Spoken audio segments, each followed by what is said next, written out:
and welcome to the 8th lecture of our friction discussion. तो L7 तक देखिए friction में जो भी थ्योरी है वो खत्म हो चुका है, लेकिन फ्रिक्शन के जो क्वेश्चंस है ना उसमें कॉन्सेप्ट बहुत होते हैं। और आज का जो लेक्चर है और आगे आने वाले जो लेक्चर्स होंगे उन पे हम लोग फ्रिक्शंस के बहुत इंपॉर्टेंट कॉन्सेप्ट, ये जो कॉन्सेप्ट है ना ये mainly JEE point of view से ज्यादा टिल्टेड है, नीट में बहुत कम ही चांसेस है पूछने का। तो नीट वाले बच्चे लोग बस पढ़ सकते हो, लेकिन बहुत इसका उपयोगिता नहीं है। L7 तक के क्वेश्चंस को करिए, उन पे बेस्ड जो नीट में आए हुए सवाल है वो लगा लीजिए, आपका काम बन जाएगा। ये जो लेक्चर्स हैं ये जेई एडवांस वाले बाकी बच्चों के लिए ज्यादा महत्वपूर्ण है, उनको करना है। जैसा कि हम लोग HCV हर चैप्टर में इनकॉर्पोरेट करके ही चलते हैं, 2014 में भी किए थे, फ्रिक्शन में भी हम लोग HCV क्वेश्चन कर रहे थे, L7 मैंने कुछ क्वेश्चंस आपको कराए थे। आज हम लोग वहीं से आगे करेंगे। आज हम लोग शुरुआत करेंगे क्वेश्चन नंबर 18 से। हम लोग फ्रिक्शन डिस्कशन कर रहे हैं।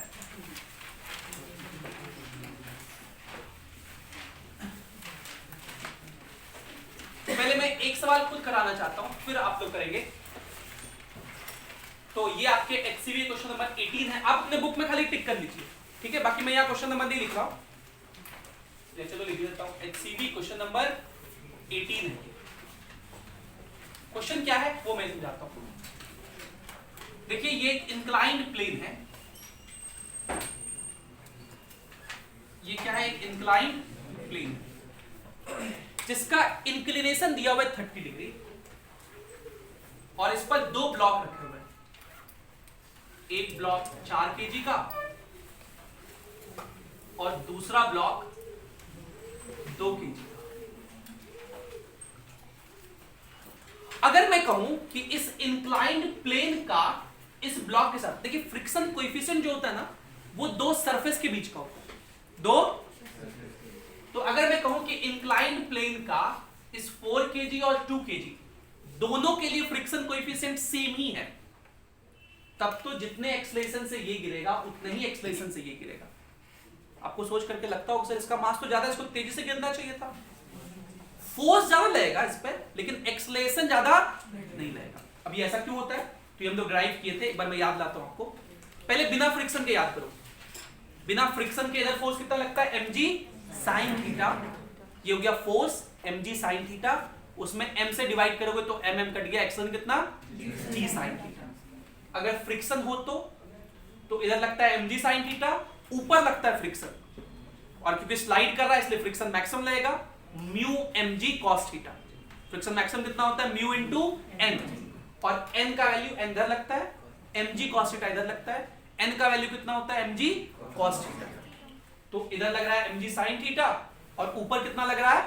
Mu mg cos theta. तो नेट फोर्स कितना हो गया? mg sin theta minus mu mg cos theta. ये हो गया फोर्स डिवाइडेड बाय मास कर दीजिए, तो मास कट जाएगा फिर से, ऊपर में मास कॉमन ले लेंगे, g भी कॉमन ले लेंगे, तो एक्सेलरेशन आता है, एक्सेलरेशन आता है g sin theta minus mu cos theta. हाँ क्या बोले? अरे भाई एक वीडियो तो याद होना चाहिए सब यार।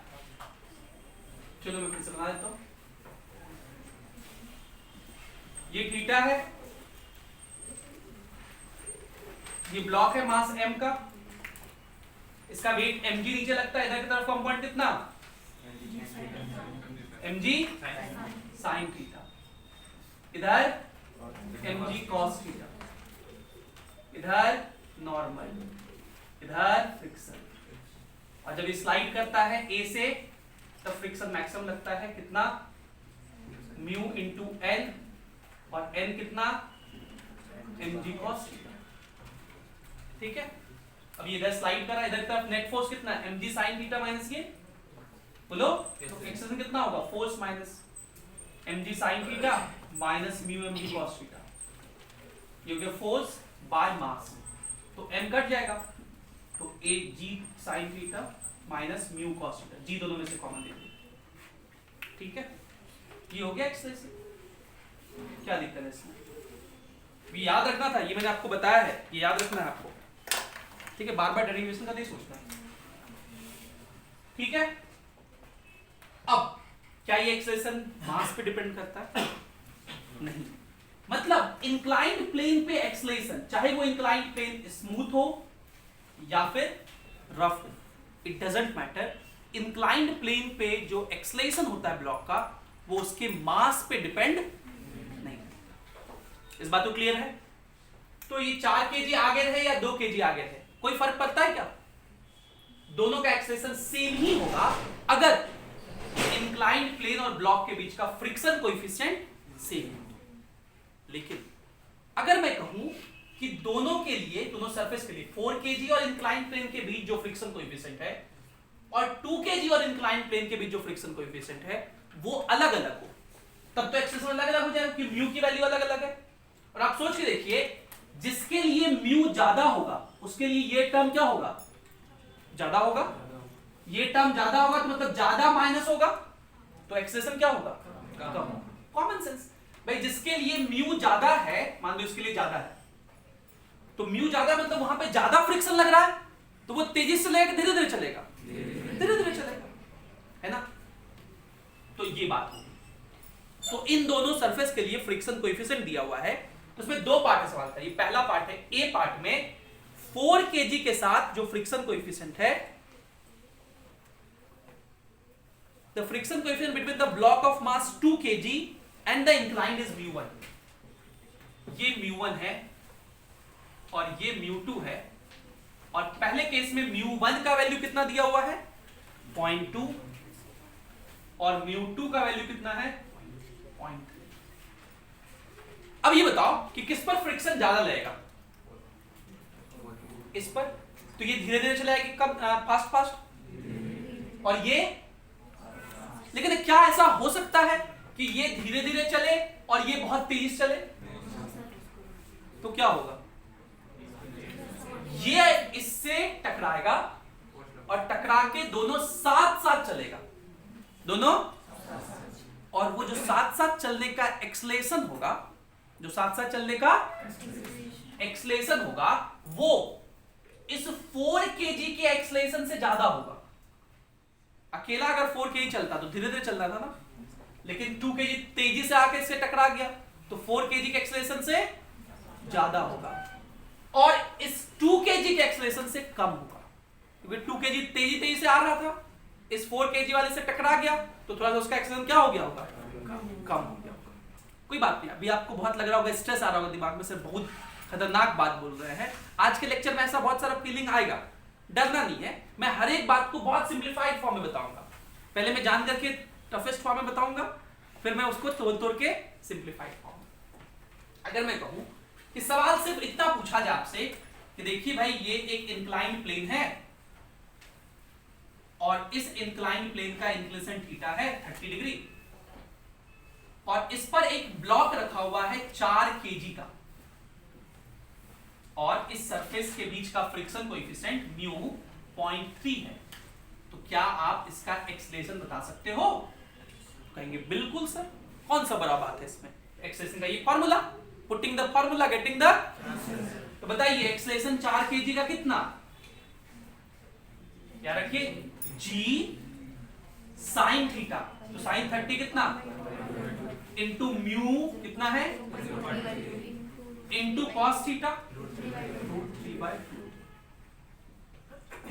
g की वैल्यू हम लोग 10 ले लेते हैं, तो ये हो गया 1/2 माइनस 0.3, √3 की वैल्यू 1.732/2। ठीक है, कहीं भी दिक्कत हो तो आप आराम से पूछिएगा। तो ये हो जाएगा 10, ये हो गया 2, 1 माइनस मल्टीप्लाई कीजिए, ठीक है, 3 2 जा 6, 9 51 और 3 1 4। ठीक है, शॉर्टकट में हम लोग 0.52 ले लें, 1 माइनस 0.2 0.48 हो जाएगा, 2 से डिवाइड कर दो तो 0.24, 10 से मल्टीप्लाई करके, अब मत बोलना कि सर करके दिखाइए, है ना। ये एक्सेलरेशन किसका है? 4 kg। कब? अगर ये अकेले चलता, अगर ये, अच्छा, अगर मैं आपसे पूछूं कि देखिए ये इंक्लाइन प्लेन है ये एंगल 30 डिग्री है, इसके ऊपर एक ब्लॉक रखा हुआ है कितने केजी का। जब मास से कोई फर्क नहीं पड़ रहा है वैसे, क्योंकि मास तो कहीं पुट ही नहीं कर रहे हैं, और म्यू कितना है 0.2, तो इसका एक्सेलरेशन कितना होगा बताइए। तो आप कहते हैं very easy, acceleration of 2 kg कितना, putting the formula getting the answer, g की वैल्यू 10 sin 30 फिर से हाफ माइनस म्यू की वैल्यू 0.2 इंटू cos 30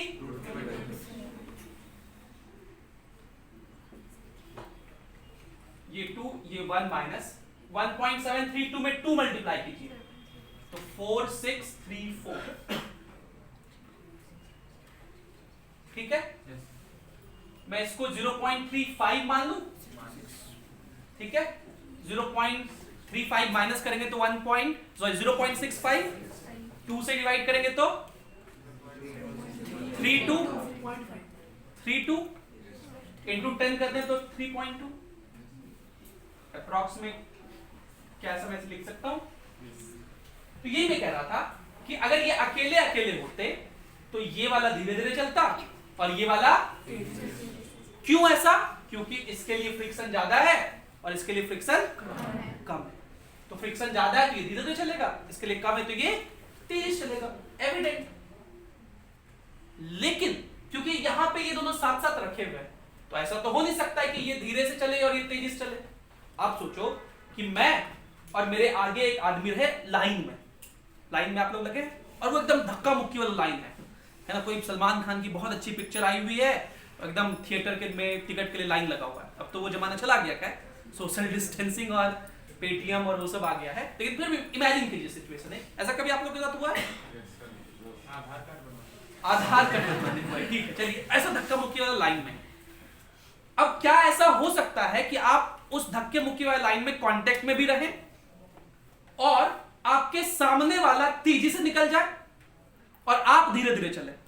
ये हो सकता है, आपके सामने वाला तेजी से रहे, आप धीरे चले, लेकिन फिर कांटेक्ट में नहीं रहेंगे, है ना।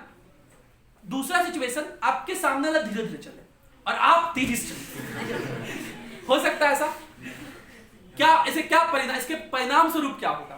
ये मत बोलना कि झगड़ा हो जाएगा। परिणाम स्वरूप क्या होगा कि आपके ज्यादा चलने से सामने वाले का जो एक्सेलरेशन था वो थोड़ा बढ़ जाएगा और सामने वाले के धीरे चलने के बदौलत आपका एक्सेलरेशन थोड़ा सा, मतलब ये सिस्टम साथ साथ चल और साथ साथ रहेंगे ना दोनों, है ना, साथ साथ रहेंगे ना, चिपके हुए रहेंगे अभी भी। तो ये दोनों चिपके हुए रहेंगे, साथ साथ चलेंगे। ये बात आप समझ पा रहे हैं? ये दोनों साथ साथ चलेंगे और साथ साथ एक कॉमन एक्सेलरेशन चलेंगे और वो कॉमन एक्सेलरेशन इससे कम होगा और इससे ज्यादा। अच्छा, आप लोग पढ़ रहे हैं? मतलब हम, मुझे ये फीलिंग आना चाहिए कि मैं 16-17 साल के बच्चों को पढ़ा रहा हूँ, ऐसा नहीं कि 55 साल के बुड्ढों को पढ़ा रहा हूँ। बोल लेते हो मास्टर को जो पढ़ा है ना। इंजीनियर कॉलेज में आने के बाद बच्चे बुड्ढे टाइप हो जाते हैं। बोलने दो मास्टर जो बोल रहा है। हाँ, तो मैं गलत बोलूं तो आप मुझे इन्फॉर्म कर दें। मैंने जान के नहीं बोला था, गलत निकल गया था मुझे मुंह से, लेकिन आप लोग अगर करेक्ट करेंगे तो मुझे लगेगा हाँ आप लोग सुन रहे हैं अच्छे से। तो इससे और इससे, ठीक, तो हमें कॉमन एक्सेलरेशन निकालना होगा। लेकिन मान लो ये क्वेश्चन एग्जाम में आ जाए और 4 ऑप्शन हो, 4 ऑप्शन में से क्या हम लोग देख करके निकाल सकते हैं कि इन दोनों के बीच वाला जो ऑप्शन होगा वही, अगर वो एक ही हुआ तो वही वाला मार के निकल जाएंगे? हाँ सर, क्रिया भी आई है, आ जाइए। यहाँ देखो, यहाँ बैठ जाओ, यही जगह है और तो वही है नहीं।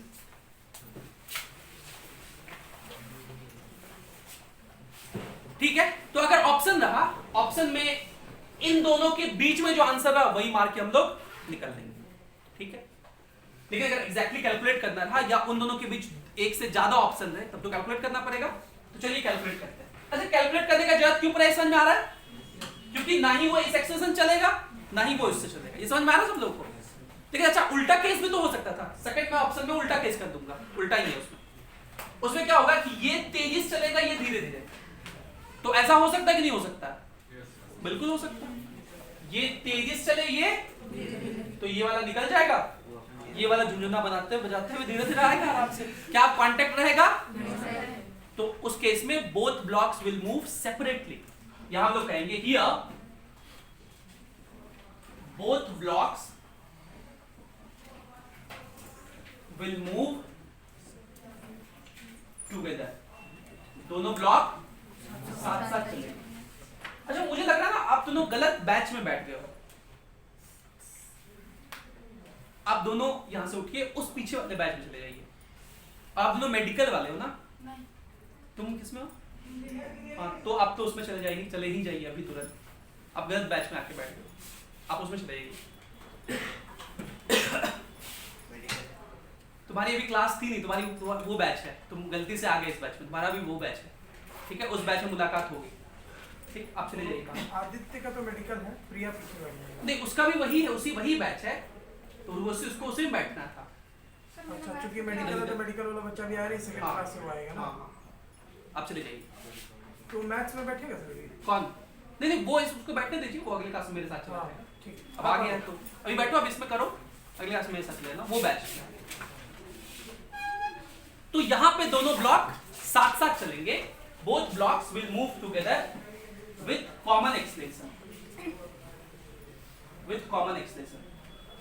अच्छा ऐसा मुझे इसलिए फील हुआ कि ये लोग अलग से हैं, क्योंकि मैं पढ़ाते वक्त सोचते रहता हूँ मैं सबको समझा पा रहा हूँ कि नहीं समझा पा रहा हूँ. फिर मुझे लगा कि ये लोग को मैं कैसे समझाऊं. फिर मुझे याद अच्छा ये लोग तो समझ ही नहीं सकते है ना, इनको भगवान यहाँ से, ये दूसरे बैच के आ गए हैं, उनका भी हुआ नहीं है. तो चलिए कॉमन एक्सप्रेशन चलेंगे, इनका कॉमन एक्सप्रेशन होगा. तो एक बच्चा वैसे पूछ रहा था कौन सिकंदर, सर पता ही नहीं चलता है कब ब्लॉक साथ साथ चलने लगे, कब ब्लॉक अलग चलता है. सिकंदर और विवेक तुमने कल पूछ रहे थे ना, तो भाई वो पढ़ाई नहीं थे हम अभी तक L7 तक. अब पता चल रहा है कब साथ साथ चलते हैं कब अलग अलग. आज यही करवाएंगे, कब साथ साथ चले या कब अलग अलग. फिर अगले क्लास में भी यही कराएंगे. हाँ ठीक है, कभी मिलन हो जाए कभी बिछड़न हो चलेगा. यही प्यार मोहब्बत हम लोग खेलते रहेंगे. चलिए तो अब हम लोग देखिए, सबसे पहले हम लोग ये कंक्लूड किए कि ये दोनों ब्लॉक साथ साथ चलेंगे. क्योंकि साथ साथ चलेंगे इसलिए हम लोग इस सिस्टम का एफबीडी बनाएंगे. इसका एफबीडी बनाएंगे. दो चीज को सिस्टम तभी मान सकते हैं जब दोनों साथ साथ चले. दोनों साथ साथ चले तभी सिस्टम मान सकता है. अगर अलग अलग चल रहे हैं तो सिस्टम नहीं मान सकते. सिस्टम का मतलब दोनों का एक्सप्रेशन कॉमन, और ये कॉमन एक्सप्रेशन हमें निकालना है. Very easy. सिस्टम का एफबीडी बना दीजिए.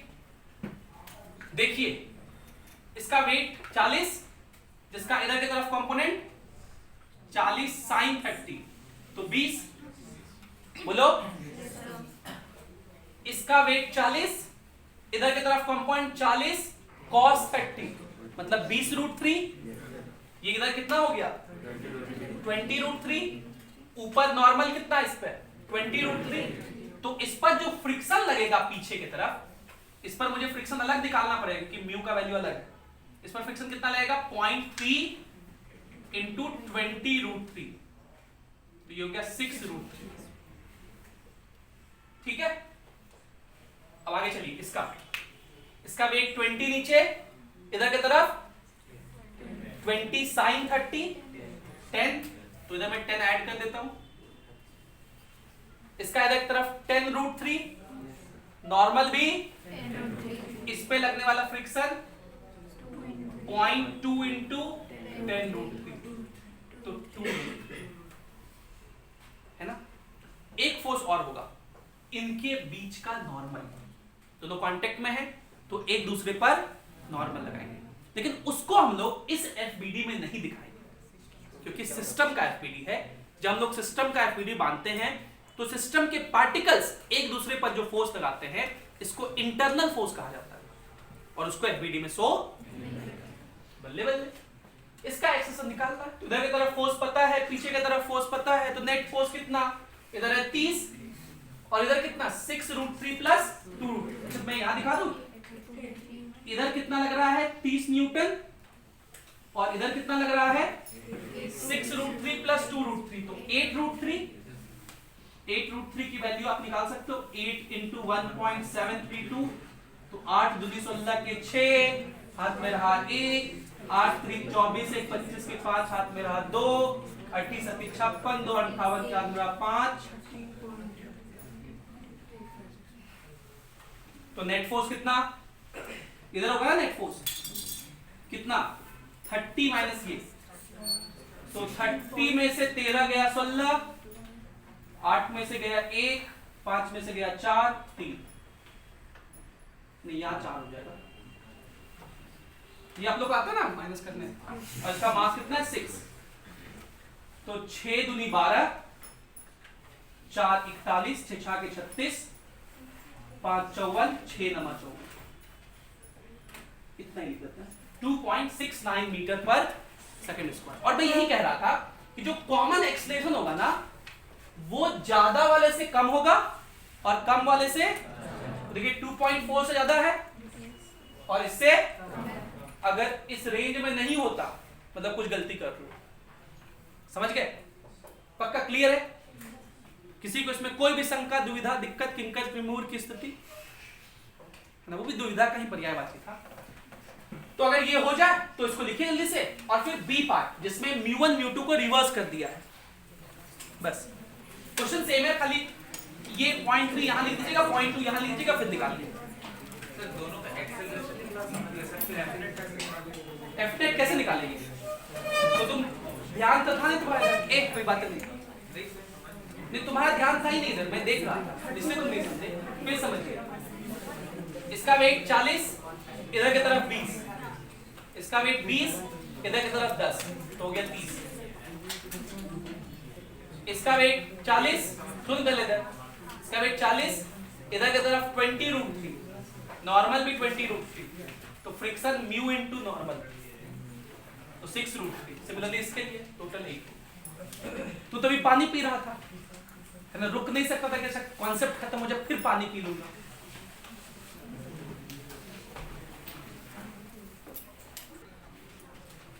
चलिए इसका जो बी पार्ट है, बी पार्ट में क्या है कि एक इस तरह से इंक्लाइन प्लेन है, दो ब्लॉक है वापस से, ये एंगल कितना है 30 डिग्री, दो ब्लॉक है वापस से।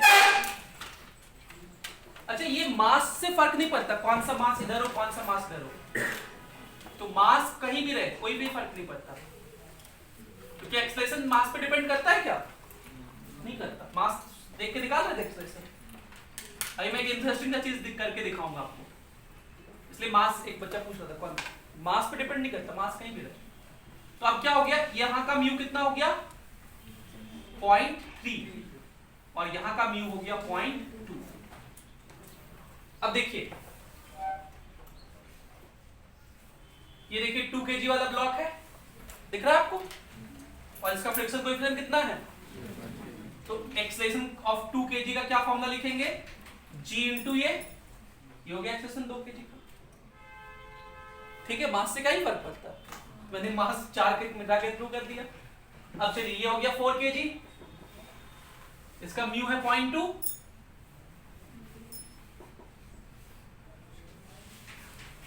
ठीक है।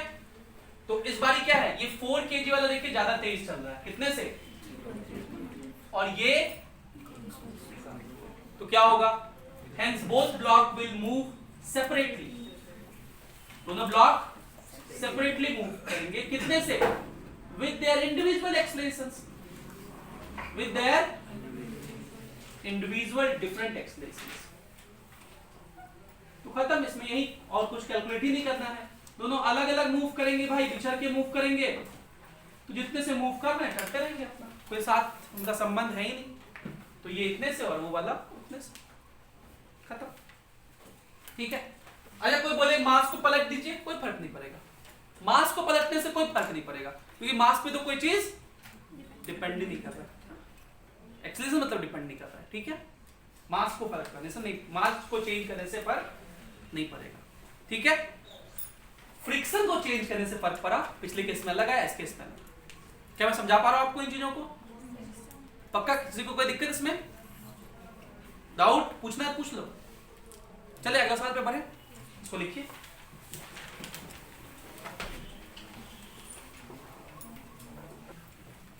चलिए 21 नंबर सवाल पे चलते हैं।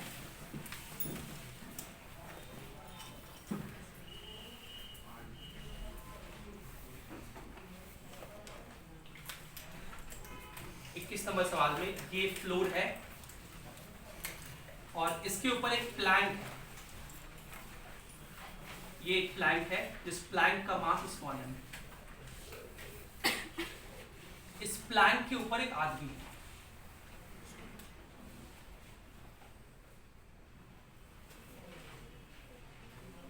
जो कि एक धागा है उसको खींच रहा है। ये धागा एक पुली से कनेक्टेड है।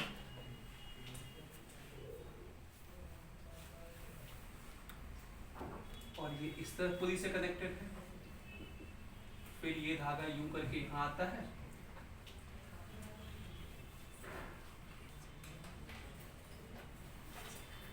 और फिर इस प्लैंक से कनेक्टेड है। और इस प्लैंक और सरफेस के बीच का friction coefficient, find the maximum force on the man, ठीक है। The friction coefficient between the board and the floor shown in the figure is mu, मतलब इनके बीच का फ्रिक्शन कोएफिशिएंट म्यू है। और आपसे पूछा है ये मैन का मैक्सिमम मास क्या, मतलब मास कैपिटल M है। आपसे पूछा है find the maximum force, find the maximum force that the man can apply,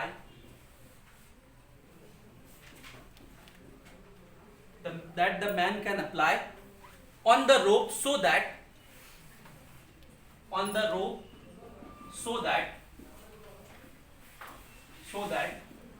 plank does not slip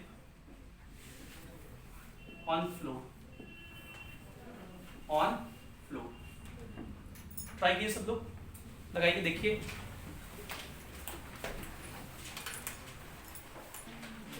चलिए देखिए इसको, अब सब लोग का ध्यान यहाँ। सबसे पहले ये बताइए कि ये जो मैन प्लैंक सिस्टम है, ये चल रहा है कि रुका हुआ है? पक्का? दोनों रुके हुए, कोई एक चल रहा है? प्लैंक रुका हुआ है तो मैन भी रुका ही हुआ होगा। तो ये सिस्टम रुका हुआ है, मैं इन दोनों को सिस्टम मान लेता हूं। तो अभी यहाँ दोनों साथ है कि बिछड़ गए? देव विवेक साथ है ना, तो ये मैंने आज कहा ना, आज हम लोग साथ साथ या अलग अलग चलेंगे। तो यहाँ पे दो क्या है? साथ ही साथ इनका सारा काम कीजिए। पहला स्टेप तो यही होता है, एफबीडी बनाना। इसका वेट नीचे लगेगा कितना? Capital M plus small m into g. इस सरफेस की वजह से नॉर्मल लगेगा ऊपर। मैन और प्लैंक के बीच का नॉर्मल की मैं बात नहीं कर रहा हूं, तो दिखाएंगे ही नहीं। जो मतलब फ्लोर है, फ्लोर जो नॉर्मल लगा रहा है उसको मैं यहां दिखा रहा हूं n। मैन ने रोप को नीचे खींचा, रोप ने मैन को ऊपर खींचा, क्योंकि हम लोग मैन का एफबीडी बना रहे हैं, तो रोप पर टेंशन टीएस है, ये सेम टेंशन टीएस है, ठीक है। इस प्लैंक का स्लिपिंग टेंडेंसी किधर होगा? इधर। तो फ्रिक्शन किधर लगेगा इस पर? इधर, ये फ्रिक्शन रहेगा। अब गौर से देखिए, जैसे जैसे ये मैन टेंशन बढ़ाते जाएगा, ज्यादा जोर से खींचेगा तो इस पर टेंशन ज्यादा लगेगा, इसका स्लिपिंग टेंडेंसी बढ़ते जाएगा। तो ये मैन मैक्सिमम कब तक खींच सकता है? जब तक ये फ्रिक्शन मैक्सिमम ना हो जाए, तब तक ये प्लैंक क्या रहेगा? रुका रहेगा, तब तक ये मैन खींच सकता है। उससे ज्यादा खींच लेगा तो टी ज्यादा हो जाएगा, ये प्लैंक चल देगा। लेकिन क्वेश्चन क्या कह रहा है? Find maximum force that the man can apply on the rope so that plank does not slip. तो ये तब तक खींच सकता है जब तक फ्रिक्शन मैक्सिमम ना हो जाए, तब तक ये सिस्टम रुका रहेगा। उससे ज्यादा से खींच देगा तो चल जाएगा। आपको क्या निकालना है? फाइंड द मैक्सिमम फोर्स, मतलब यही टी निकालना है। ये समझ में आया कि टी मैक्सिमम कैसे हुआ? टी मैक्सिमम के लिए क्या कंडीशन हुआ कि ये फ्रिक्शन मैक्सिमम, इसलिए ये फ्रिक्शन मैक्सिमम दिए ताकि टी क्या हो सके? मैक्सिमम हो सके। समझ पा रहे हैं ये बात? फिर समझिए, कोई बात नहीं। आप सोचिए कि टी, ये मैन कुछ फोर्स ही न लगा, जीरो, तो ये मैन जीरो फोर्स लगाएगा, तो इस प्लैंक को देखिए, इसको चलाने वाला कोई फोर्स है? जीरो, तो फ्रिक्शन लगेगा क्या? नहीं ना। समझ पा रहे हैं अपनी बात? लेकिन अगर ये मैन इसको खींचे रोप को, तो जैसे ही रोप खींचेगा तो ये रोप तो इसी से बंधा हुआ है, तो ये प्लैंक कभी स्लिपिंग टेंडेंसी हो जाएगा आगे की तरफ, उसको कौन रोकेगा? ये मैन फोर्स बढ़ाते जाए तो ये फोर्स बढ़ते जा रहा है, देखिए, तो फ्रिक्शन भी बढ़ते जाएगा, बढ़ बढ़ के वो मैक्सिमम हो जाएगा। तब तक ये सिस्टम रुका रहेगा, उतना ही वो मैक्सिमम फोर्स लगा सकता है रोकने के लिए। उससे ज्यादा लगा देगा तो फिर ये तो आपसे पूछा मैक्सिमम कितना लगा सकता है जब तक सिस्टम रुका है? तो ये T जब मैक्सिमम होगा तब ये फ्रिक्शन भी मैक्सिमम होगा। इसको सॉल्व कर देना है। ये फ्रिक्शन मैक्सिमम कितना होता है? Mu into N, mu into N. ये सिस्टम रुका हुआ है, जितना फोर्स ऊपर उतना ही फोर्स, ऊपर कितना फोर्स है और नीचे m प्लस एम इंटू जी। तो यहां से n का वैल्यू क्या हो गया? ये पहला इक्वेशन। ये सिस्टम रुका है, जितना इधर उतना इधर, इधर कितना है t और इधर कितना है म्यू इंटू एन, और n का वैल्यू कितना है? तो t हो जाएगा mu into capital M plus small m into g minus mu t। इसको इधर भेज दीजिए, तो 1 plus mu into T capital M plus small m into g. Therefore t की वैल्यू हो जाएगी mu into capital M plus small m into g upon 1 plus mu. तो ये बहुत आसान सा सवाल था, और आप लोग देखें आप लोग का लेवल कितना है। इसलिए अगर मेहनत नहीं करोगे ना तो कुछ नहीं होने वाला है, इसलिए मेहनत कीजिए, मैक्सिमम क्वेश्चंस बनाइए, ठीक है। एक बुक सिर्फ एचसीवी बनाने से नहीं चलेगा। मैं एचसीवी क्लास में करा रहा हूँ, पैरेलली आज घर जाके सिंगेज के क्वेश्चन शुरू कर दीजिए फ्रिक्शन के, और डेली 5 क्वेश्चन बनाओ। ज्यादा तुम लोग लोड ले लेते हो। तुम लोग सोचते हो ना, देखो ये क्या है, मैच्योरिटी नहीं है आप लोग में। आप लोग क्या कहते हो, आज सर डांट दिए, इसी कैसे डांट दिए, मनीष सर डांट सकते हैं क्या, है ना। और मैं डांटना चाहता हूं, अगर मैं किसी को डांट दूं तो मेरा खुद का मूड खराब हो जाता है, ठीक है, या कोई काम ना करे सही से तो मैं खुद का मूड खराब कर लेता हूं। आज हम आपको डांटे, आप घर जाएंगे और क्या करेंगे, आज तो हम एकदम तोड़ फोड़ देंगे, एकदम आज ही मेरा आईआईटी एग्जाम ले लो, मेडिकल एग्जाम ले लो, आज ही हम क्वालिफाई कर देंगे, इतना मेहनत करोगे, बाकी सब सब्जेक्ट बाहर में गया। ऐसा नहीं करना है। अरे आज कहा गया कि मेहनत कीजिए, तो घर जाके 5 क्वेश्चन फ्रिक्शन के बना दिए। डेली ये 5 करोगे ना तो 10 दिन के अंदर तुम 50 क्वेश्चन बना लोगे, पूरा बुक खत्म हो जाएगा। फ्रिक्शन में अगर सिंगल चॉइस 60-50 क्वेश्चन होंगे वो खत्म हो जाएगा, और 10 दिन अभी ये चलेगा। एक वीक तो भी टाइम है ना, अगली क्लास फ्रिक्शन की फिर अगले वीक है, तो 7 दिन तो ऐसा ही होगा जब तक आप 35 क्वेश्चन करके रहोगे क्लास में। कॉन्फिडेंस लेवल बहुत हाई होगा। आप लोग क्या सोचते हो, घर गए बहुत पढ़ लिए आज जी, आज तो बहुत पढ़े। यहां जो पढ़ रहे हैं ना उसको काउंट मत कीजिए, ये आपकी पढ़ाई नहीं है, ये किसी ने आपके बदले पढ़ के रखा हुआ है, तो आपको कम समय में ज्यादा ज्ञान दिया जा रहा है, बस यही समझिए आप। कोचिंग में जो आप पढ़ते हो वो क्या है कि किसी ने आपके बदले पहले से मेहनत करके रखा हुआ है। मैंने फिजिक्स में बहुत सारी मेहनत करके रखी है, आपको मैंने 2 घंटे में वो बातें बता दी जो आप शायद खुद से पढ़ते तो 10-12 घंटे लग जाते। तो ये आपका मेहनत हुआ कि मेरा मेहनत हुआ? तो आपका मेहनत तो घर जाने के बाद होना चाहिए ना, वो तो करते नहीं आप, मतलब करते हो लेकिन सही से नहीं करते, या जितना करना चाहिए उतना नहीं करते, फकैती करते, टाइम बर्बाद करते। और टाइम बर्बाद होता है, सुबह रात में सोए 12 बजे, सुबह उठ रहे 9 बजे, तो 9 घंटा हो गया, सोना चाहिए था 6-7 घंटे, 2 घंटे बर्बाद हो गए। अब वो 2 घंटे में 5 सवाल इसके हो जाते कि नहीं हो जाते, फ्रिक्शन के, लॉज ऑफ मोशन के भी हो जाते, फ्रिक्शन के भी हो जाते, सिंगेज के 5 सवाल, मैथ्स वाले सर का भी हो जाता, 5 सवाल केमिस्ट्री वाले सर का भी होता। और डेली ऐसा करो तो 4-5 दिन में सब चैप्टर्स का हो जाएगा, नहीं हो जाएगा। लेकिन करते नहीं हम लोग, बोलना आसान है लेकिन करते नहीं बच्चे। मेहनत क्या ही करना, सचिन तेंदुलकर तो ऐसे ही बन ही जाएंगे, गली क्रिकेट ही खेलते खेलते। कोशिश कीजिए, नहीं तो फिर सपने देखना बंद कर दीजिए। अगर सपने देखना अच्छा लगता है तो उसके लिए मेहनत करना भी अच्छा लगना चाहिए। Doctor B.R. अम्बेडकर, सुने आप उनका नाम? उनको लोग मारते थे, दलित थे वो, लोग मारते थे, क्लास में साथ में बैठा नहीं दिया, पीछे बैठा था, बोलते थे पानी पीना सर, चलो दूर रहो, पानी पिलाएंगे ऐसे करके। और वो जो थे इतना ढीठ आदमी थे, बहुत ढीठ, वो आगे चल के बुद्धिज्म अपना लिए, पता है आपको, हिंदुइज्म को छोड़ दिए थे। उनको इतना इस धर्म से घृणा था, उस कास्ट सिस्टम से घृणा हो गया था। वो हमेशा सूट बूट पहन के रहते थे, कभी धोती कुर्ता नहीं पहनते थे, जस्ट बिकॉज कि उनको इस कल्चर से नफरत था। उस परिस्थिति में वो मेहनत करके आगे निकले थे। ये होता है मेहनत, है ना, मेहनत। सुभाष जी, आज बर्थडे है उनका ना, तो 125वीं शायद जयंती है। सुभाष चंद्र बोस, आपको पता है वो सिविल सर्वेंट थे।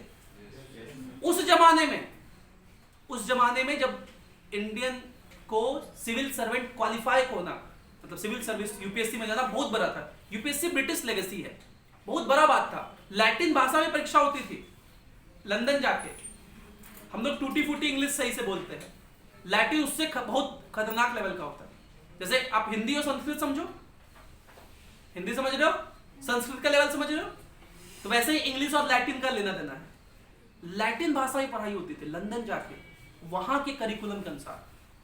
घुड़सवारी करना कंपलसरी होता था, घोड़ा चलाना, और नॉर्मल घोड़ा नहीं, वो जो एकदम यूज होता है ना फौज में, उस समय वही यूज होता था, वो करना कंपलसरी होता था। आज भी है, आज लेकिन आजकल ट्रेनिंग में सिखाया जाता है। पहले ट्रेनिंग के पहले आना चाहिए आपको ये सब सिलेक्शन होने के लिए।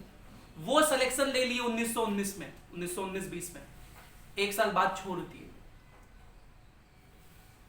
नौकरी ना करेंगे अंग्रेज का, ये हिम्मत है।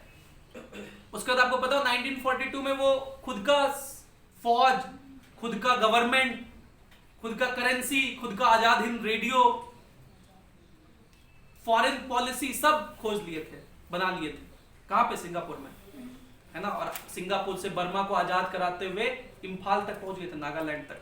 तो अमेरिका जापान पे हमला कर दिया, तो जापानीज फोर्स हेल्प करना बंद कर दिया, तो फिर यूके इस बात का फायदा उठा के रोक दिया उन लोगों को। नहीं तो अगर कुछ दिन 5-10 दिन में आजाद कर लेते, 1945 में इंडिया आजाद हो चुका होता अगर वो बचे होते। तो मेरी बस यही मनसा है कि आप मेहनत कीजिए, और मेहनत अगर आप सपना ऊंचा देखते हैं तो उसी हिसाब से मेहनत कीजिए और डेली कीजिए। फालतू टाइम, यहाँ बैठे जितने लोग हैं इंक्लूडिंग मी, मैं खड़ा हूँ बुजुर्ग हूँ, इंक्लूडिंग मी टाइम बर्बाद करते हैं, ठीक है। भले मैं अब अपने लाइफ में कहीं और पहुंच चुका हूँ, आपको अभी बहुत पहुंचना है, तो शायद वो टाइम बर्बादी ना करें तो ज्यादा बेहतर रहेगा, मेहनत करें।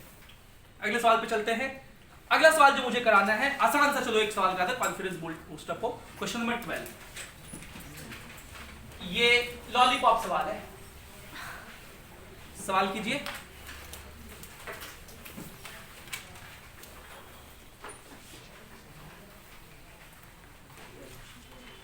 आएगा नहीं कभी एग्जाम में, लेकिन लॉलीपॉप सवाल कराया था बच्चे को कॉन्फिडेंस बूस्टअप करने के लिए। ये 30 डिग्री है। अच्छा, कुछ कोचिंग मास्टर्स भी ना लॉलीपॉप ही खिलाते रह जाते बच्चों को, है ना, यही सवाल में घुमाते रहते। बच्चों को लगता है हम तो एकदम आईआईटी लेवल का तैयारी कर रहे हैं, है ना, और उनको एहसास उस दिन होता है जिस दिन वो एग्जाम हॉल में जाते हैं, फिर मास्टर को बहुत गरियाते हैं, है ना। हम लोग ये नहीं चाहते। यहाँ का ये उसूल है कि आप भाई सिलेक्शन आपका हो ना हो या आपके ऊपर डिपेंड करता है, मैं तो उसी लेवल का पढ़ाऊंगा जिस लेवल का जरूरत है, और ये बदला भी है। मैंने उस लेवल की तैयारी करी है तो तुम्हें भी तो कराऊंगा, तभी तो तुम्हारा भी होगा। तो मैंने भी उतना मेहनत किया था, इसलिए आपको भी करना होगा। ये μ1 है फ्रिक्शन कोएफिशिएंट, और ये वाला μ2 है। μ2 दिया हुआ है, कहाँ दिया हुआ है? इसमें लिखा हो तो नहीं दिख रहा मुझे। If tension in the string in figure this is 16 Newton, ये दिया हुआ है, इसमें टेंशन है 16 न्यूटन। ये कितना है? 16 newton. And the acceleration of each block is 0.5 metre per second square, और इसका एक्सेलरेशन नीचे की तरफ 0.5 मीटर पर सेकंड स्क्वायर है, और क्योंकि सेम ही धागा से बने हैं तो इसका भी वही है।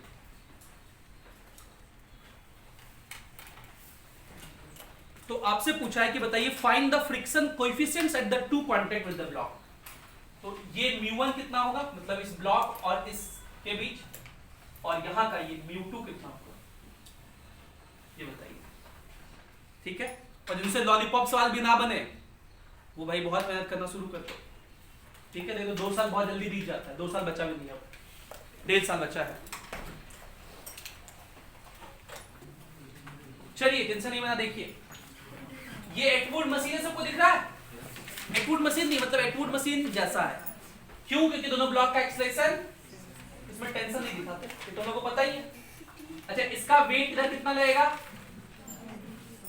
40 sin 30, तो 20 न्यूटन, और इधर लगेगा 20√3, जो कि नॉर्मल के बराबर होगा, तो इस पर फ्रिक्शन इधर लगेगा μ2 × 20√3, ठीक है, μ2 × 20√3। इसका एक्सेलरेशन इधर है mg नीचे रहेगा 20, नॉर्मल 20, इधर फ्रिक्शन लगेगा कितना μ1 into 20। ठीक है, अब ये टेंशन 16 है तो ये भी 16 होगा। तो पहले इसके लिए इक्वेशन लिख दो, इस ब्लॉक के लिए क्या लिखोगे, इधर जा रहा है ना, तो 16 minus 20 μ1 is equals to mass into acceleration 1। ये हो गया पहला इक्वेशन। इसके लिए क्या लिखेंगे, 20 इधर जा रहा है तो 20 minus 16 तो 4 लिख देना है, minus 20 √3 μ2 is equals to 2। ये दूसरा इक्वेशन। अच्छा, इक्वेशन में क्यों ले रहा हूं, तो डायरेक्ट ही हो जाएगा। तो इसको जब भी वही 15 हो गया ये, तो μ1 हो जाएगा 15/20 0.7। इक्वेशन क्यों लिख रहा हूं, और यहां से सीधा सीधा ये हो जाएगा μ2 20 √3 μ2 is equals to 2। तो μ2 is equals to 1/10 √3। आंसर ये सॉल्व करके लिखा हुआ है क्या, तो सॉल्व करके लिखो। चलिए अब इस सवाल पे आते हैं, इसके लिए टाइम देंगे आप लोग को।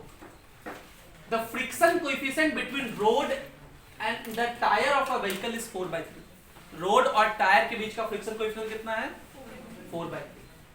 Find maximum inclination that the road may have. ये रोड कैसा है, इंक्लाइंड है, और आपसे पूछ रहा है कि उसका इंक्लिनेशन मैक्सिमम कितना हो सकता है। क्योंकि बहुत ज्यादा इंक्लाइंड हुआ तब तो पलट जाएगा, ठीक है, या बहुत तेजी से गिर जाएगा नीचे। कितना मैक्सिमम हो सकता है, so that once hard brakes are applied. Hard brake मतलब एकदम जितना ब्रेक पैडल मैक्सिमम दबा सकते हो पूरा दबा दिए, and the wheels start skidding. जब ब्रेक लगाते हैं तो व्हील क्या होने लगता है, स्किड करता है, फ्रिक्शन पीछे लगता है उस पर। द व्हीकल गोइंग डाउन, किधर जा रहा है व्हीकल, नीचे। ये एक व्हीकल है जो कि नीचे जा रहा है, कितने स्पीड से, 36 किलोमीटर पर आवर, मतलब 10 मीटर पर सेकंड से। उसका इनिशियल स्पीड कितना है, 10 मीटर पर सेकंड। इस पर फ्रिक्शन कितना लगेगा, ब्रेक्स लगाए हैं तो फ्रिक्शन पीछे लगता है।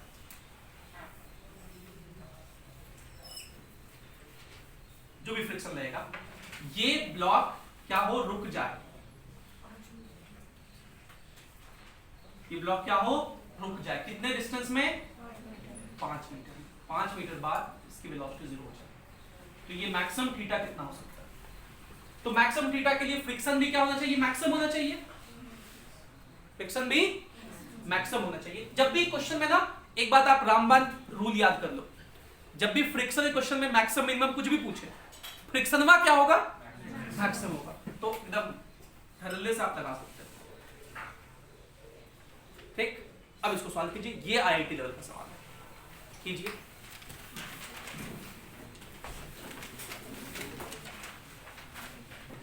देखो सब लोग इधर, इतना आसान सवाल है, बताओ इसका एक्सेलरेशन की तरफ कितना होता है।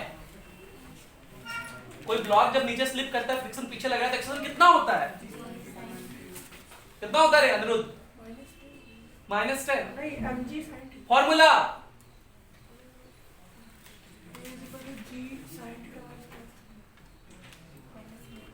G bracket sin theta minus mu cos theta होता है। और यहां से एक्सेलरेशन निकल भी जाएगा, फाइनल वेलोसिटी 0 है, इनिशियल वेलोसिटी 10 है, डिस्टेंस 5 है। तो a इज इक्वल्स टू होता है v square minus u square 100 by 5 का बाय 2a 2s है तो 10, तो एक्सेल हो गया -10। तो इसको -10 लिख दीजिए, g कट गया। इससे आसान कैलकुलेशन क्या हो सकता है आप लोग के लिए, माइनस को इधर भेज दो, तो mu cos theta minus sin theta is equals to 1। अब म्यू की वैल्यू कितनी है, 4/3, cos theta minus sin theta is equals to 1। Physics यहीं पे खत्म हो गया है। अब इसके बाद मैथ्स है, और ये मैथ्स आपको 10 बार सिखाया जा चुका है। ऐसे इन लोगों को आइडियन बनना है। 4 cos theta minus 3 sin theta is equals to 3। ये मैथ्स कितना बार सीखो ट्रिग्नोमेट्री में, कैसे सॉल्व करते बताओ। देखो सब लोग मुंह ताकेगा, a sin theta plus b cos theta, और मैंने भी सिखाया, ये कैनेमेटिक्स में भी सिखाया गया, आपको बेसिक मैथ्स में सिखाया गया है। ये सॉल्व करते हैं √a² + b² से डिवाइड करके कीजिए डिवाइड। 5 से डिवाइड कर दीजिए तो 4/5 cos theta minus 3/5 sin theta is equals to 3/5। एक लाइन का चीज है ना, लाइक ही करते हो तुम लोग। 4/5 cos 37 degree into cos theta minus 3/5 sin 37 degree into sin theta 3/5 cos 53 degree. cos a cos b minus sin a sin b, तो cos a + b का फॉर्मूला होता है। ये सब ना आए तो क्वेश्चन छोड़ दीजिए, आपके औकात के बाहर है। 37 + theta is equals to 53, theta is equals to 16 degree. ये आंसर। और इसमें नौटंकी किए जा रहे हैं सब लोग, इतना खतरनाक कैलकुलेशन ला लिए। कौन सा कैलकुलेशन इसमें खतरनाक था भाई तुम लोग के लिए? एक छोटा सा इक्वेशन है, फिजिक्स में जितना ही था, इस पर तो कुछ फिजिक्स था ही नहीं, और ऐसा बेसिक कैलकुलेशन आप लोग नहीं कर सकते। चलिए लिखिए, इसके बाद सॉल्व करना है। इसके बाद कहा गया क्वेश्चन नंबर 29 सॉल्व करना है, 29। क्वेश्चन नंबर 29 सॉल्व करना, मैं यहां लिख रहा हूं question number 29। A block of mass 2 kg is pushed against a rough vertical wall with a force of 400 Newton. A block of mass 4 kg is pushed against a rough vertical wall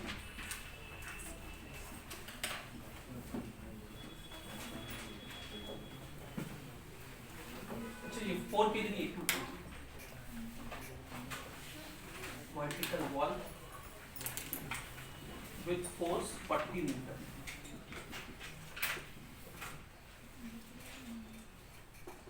Mu 0.5.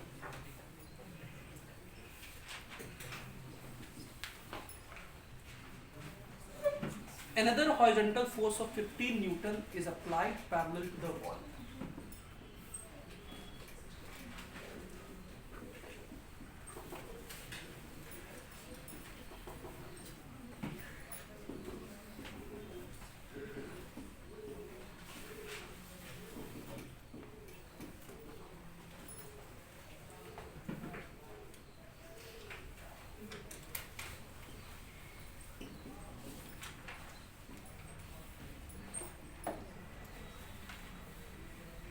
लगाइए सवाल।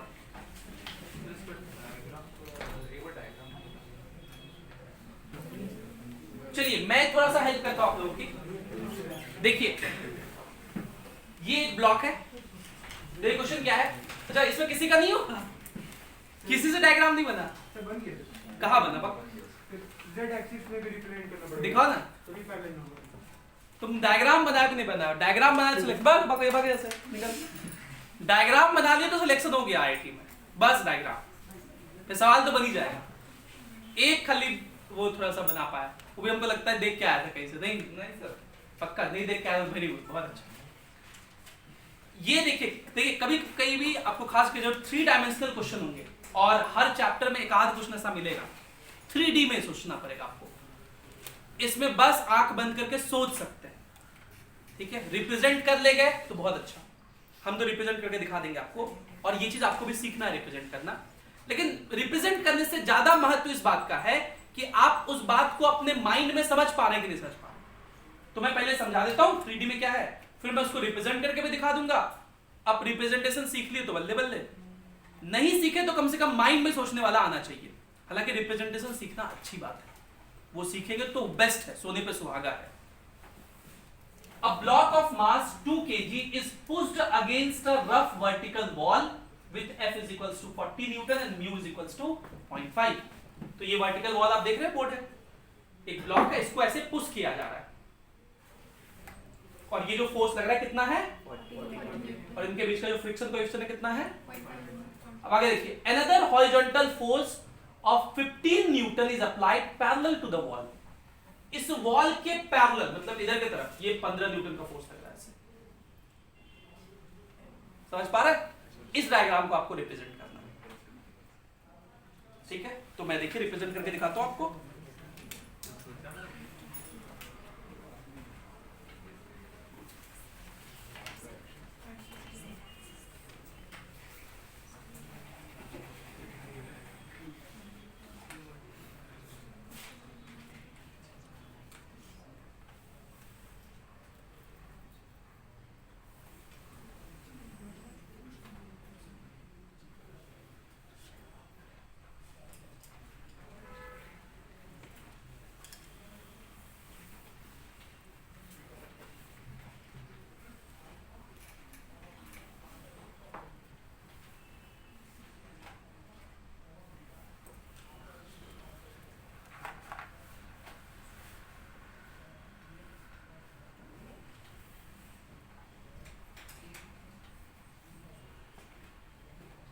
क्या आप समझ पा रहे हैं थोड़ा सा? चलो और दिक्कत है तो मैं इधर से करके समझा देता हूँ उसको।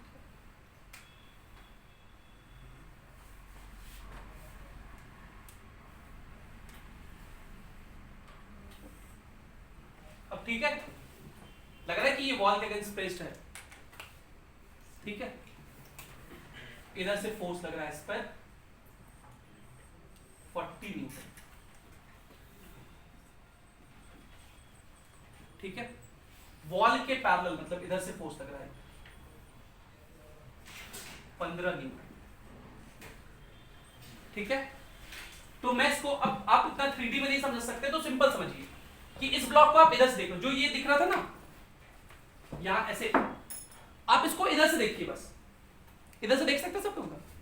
तो इधर से देखेंगे तो बस ये क्रॉस सेक्शन दिखेगा, तो ये क्रॉस सेक्शन मैं ऐसे बना दूं और ये वो वॉल है।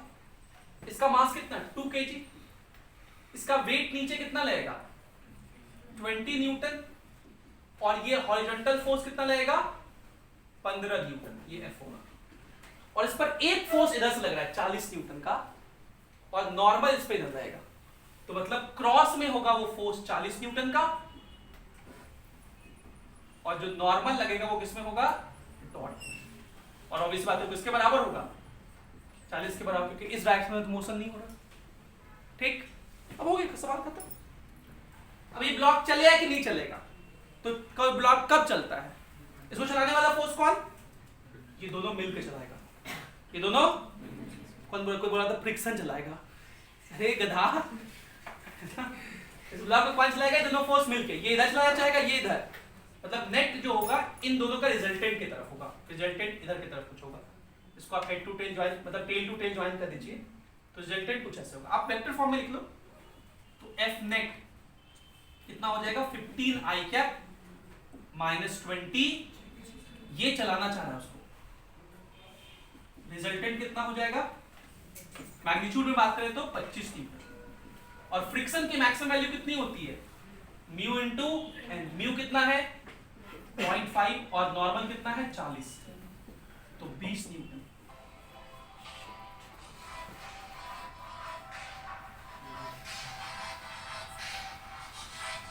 अरे बंद कर भाई, मुंह ढूंढ रहा है ये, हाँ क्यों, घर वाली अभी याद कर रही है, पराठे नहीं लाए थे, हाँ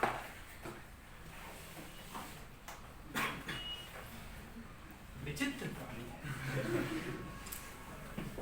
रहीमन इस संसार में भांति भांति के लोग। ये 2 kg का ब्लॉक, इन दोनों फोर्स को मैं यहां नेट फोर्स में दिखा रहा हूं। आप नेट फोर्स दिखाना जानते हैं, वेक्टर डायग्राम याद है आपको कि भूल गए, खा पका गए उसके से भी कोई बात नहीं, मुझे पता आप लोग नालायक है। 15 I कैप मतलब इधर 15, और जिसकी ऐसी सबसे ज्यादा वो सबसे बड़ा वाला नालायक है ना, आवाज नहीं रहा देखो, ये 20, तो ये देखिए ये वेक्टर डायग्राम से होगा कितने का, ये 25 न्यूटन। पीछे से कोई इससे अच्छा इसको वेक्टर डायग्राम कहते हैं, याद भी नहीं था मुझे तो। और ये हॉरिजॉन्टल से कितना एंगल थीटा, तो ये देखो 20, ये 15, tan थीटा 20/15, 4/3। एक पूछता है कि सर 4/3 कितना होता है, अब मैं यही बताते घूमो तुमको अंदर नहीं, तो देखिए मतलब इस पर नेट फोर्स जो लग रहा है वो कुछ यूं करके लग रहा है, जो उसको चलाना चाह रहा है कितना न्यूटन का है 25 न्यूटन का, जो कि हॉरिजॉन्टल से कितने पे लग रहा है 53 डिग्री। तो फ्रिक्शन इस ब्लॉक का स्लिपिंग भी इधर ही होगा, तो फ्रिक्शन इस स्लिपिंग को अपोज करेगा, ऐसे लगता है। ये ब्लॉक स्लिप करेगा कि नहीं करेगा, तो स्लिप करवाने वाला फोर्स कितना, और फ्रिक्शन का औकात, उसका औकात के बाहर है रोक पाना, तो ये चलेगा इधर ही चलेगा।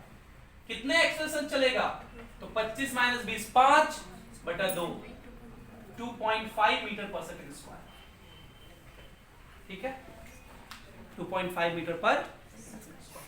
डायरेक्शन हॉरिजॉन्टल से 53 डिग्री, हॉरिजॉन्टल से। अगर मैं वेक्टर फॉर्म में पूछूं ये एक्सेलरेशन बताइए, तो उसके दो कंपोनेंट, एक इधर दूसरा इधर, कंपोनेंट लिखना आता है a cos 53, a sin 53, ऐसे नहीं, ये आंसर हो गया। आई बात समझ में, इसको लिखिए और फिर बनाना है सवाल, आखिरी सवाल आज का। समय बचा है ना, हाँ बचा है, 30 नंबर आखिरी सवाल आज का, क्वेश्चन नंबर 30।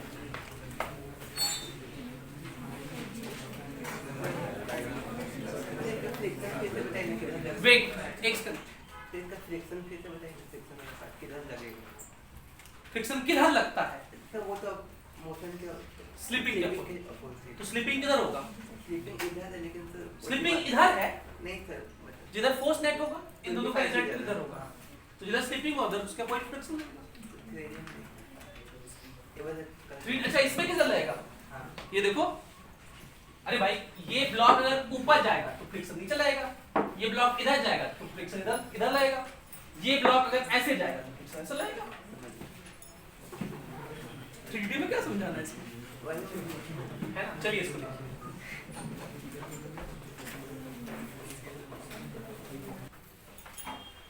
तो चलिए आखिरी सवाल आज का, क्वेश्चन नंबर 30। ये एक अजीब सा आदमी है और ये अजीब अजीब कारनामों करने के लिए फेमस है। अभी क्या कर रहा था उस वेल में मुझे नहीं पता, लेकिन जहां तक मैं समझ पा रहा हूं कि पुराने जमाने में क्या होता था, कुआं खोदना होता था, सेप्टिक टैंक होता है ना, जहां पे सारे दीर्घ संख्या और लघु संख्या की चीजें एक्सक्रीट होती है, वो जो सेप्टिक टैंक होता है उसकी खुदाई ऐसे ही होती थी। तो मे भी ये उसी प्रजाति से बिलोंग करता हूं। तो ये आदमी, मैं कैसे बनाऊं इसे, ये जो आदमी है ना,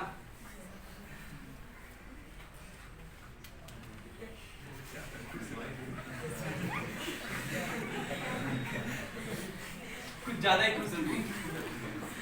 ये आदमी देखिए ऐसे काम कर रहा है, ठीक है, यही है, और इस पर्सन का वेट है मास है 40 केजी, इसका मास है 40 केजी, और कह रहा है कि जो वॉल है और इसके बीच का फ्रिक्शन कोएफिशिएंट म्यू है, ये 0.8 है, दो वॉल है इधर भी, ठीक है। और आपको बता दें कितना फोर्स लाएगा एक वॉल पे, ये मैन एक वॉल पे कितना फोर्स लाएगा ये बताना है। Find the force applied by man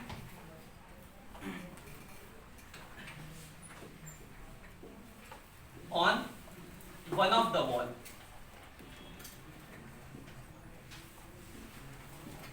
तो आप अगर गौर से देखें तो ये ना अपने दो हाथ, अपने दो पैर और एक अपना बैकयार्ड, उसका इस्तेमाल कर रहा है फोर्स लगाने के लिए।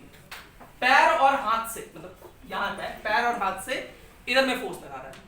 तो इस वॉल पर जो फोर्स लगा रहा है वो कौन कौन लगा रहा है? दो हाथ, दो पैर, मिला करके मैं लिख देता हूं कि मान लिया उसने कितना फोर्स लगाया, N।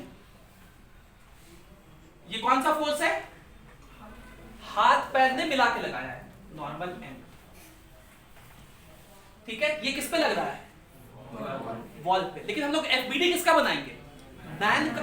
हम लोग जानते हैं for every action there is an equal and. तो मैन ने वॉल पे फोर्स लगाया होगा N, वॉल भी मैन पे फोर्स लगाया कितना? तो वो हम लोग किधर दिखाएंगे? इधर, क्योंकि हम लोग FBD किसका बना रहे हैं? मैन का। क्या आप मेरी बात समझ पा रहे हैं? अब ये मैन अपने बैक से, पीछे पीठ से, बाकी एरिया से इधर फोर्स लाएगा, इधर की तरफ, तो वॉल इस पर फोर्स लाएगा इधर, और ये दोनों फोर्स बराबर होना चाहिए, क्योंकि इस डायरेक्शन में मोशन। तो पहला पार्ट सवाल का यही था कि सो दैट ये फोर्स बराबर होने चाहिए। कहेंगे since there is no motion in horizontal direction hence these two forces should be equal. और आपको इसी n का वैल्यू निकालना है। Find force applied by man on one of the wall. तो n की वैल्यू बता दी, ठीक। तो बस खत्म। इसका वेट mg नीचे 400 न्यूटन, और फ्रिक्शन लगेगा हाथ पे पैर पे। तो दोनों के वैसे नॉर्मल तो लिखे ही थे एक साथ, तो फ्रिक्शन भी एक ही साथ लिख दो। किधर लगेगा? ऊपर। मैन का स्लिपिंग टेंडेंसी से नीचे होगा, तो समझ आ रहा है ना? अरे वॉल के अगेंस्ट हो तो किधर गिर सकते हो? फ्रिक्शन ऊपर। कितना? Mu into N. इस पैर हाथ को मिला के लिख दिए एक साथ, क्योंकि नॉर्मल एक ही साथ लिखे थे, और इस बैकयार्ड पोर्शन पे भी ऊपर म्यू एन, ठीक। तो ये मैन रुका हुआ है, जितना फोर्स ऊपर उतना ही फोर्स ऊपर कितना 2 म्यू एन और नीचे कितना 400, तो n कितना हो जाएगा 200 बटा म्यू, मतलब 200 बटा म्यू कितना है, तो 2000 बटा आर 250 न्यूटन।